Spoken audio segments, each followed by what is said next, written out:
দেখতে পাচ্ছি অনেক আপুরা এসেছে, তারা গ্রুপ সেলফি নিচ্ছে সবাই। অনেক ভালো লাগছে পরিবেশটা। তো আপনারাও আসলে আসতে পারেন আমাদের মানিকগঞ্জে কাচ্চি ডাইনে। তো গতকালকে এসেছিল আমাদের চিত্রনায়িকা অপু বিশ্বাস, সে এসে উদ্বোধন করে গেছে এবং কি আরও অনেক ইউটিউবার আসছিল, অনেক ব্লগার আসছিল গতকালকে।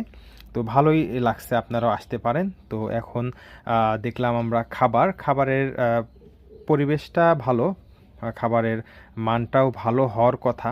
দেখতে অনেক ভালো লাগছে খাবারটা, খেতেও নিশ্চয়ই অনেক ভালো লাগবে।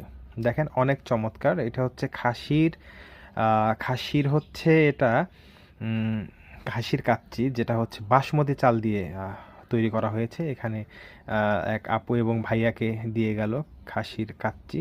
দেখতে অনেক ভালো লাগছে। তো তারা হয়তো দুজনে আসছে। এখানে বুরহানিও পাওয়া যায়। সব কিছু মিলিয়ে আমার অনেক ভালো লাগছে। তো আসলে তো এখানে বসে আসলে খেতে চেয়েছিলাম, সেটা আসলে আমার খাওয়া হলো না। কারণ হচ্ছে আমার সময়টা খুবই কম, এই জন্য আমি পার্সেল নেওয়ার জন্য গেলাম। তো এটা হচ্ছে কাউন্টার। তো ভাইয়াদের আচরণ অনেক ভালো লেগেছে। ভাইয়ারা ফার্স্ট পেমেন্ট দিছি। ফার্স্ট পেমেন্ট দেওয়ার আপনার 30 সেকেন্ডের মধ্যেই আমার হাতে আমার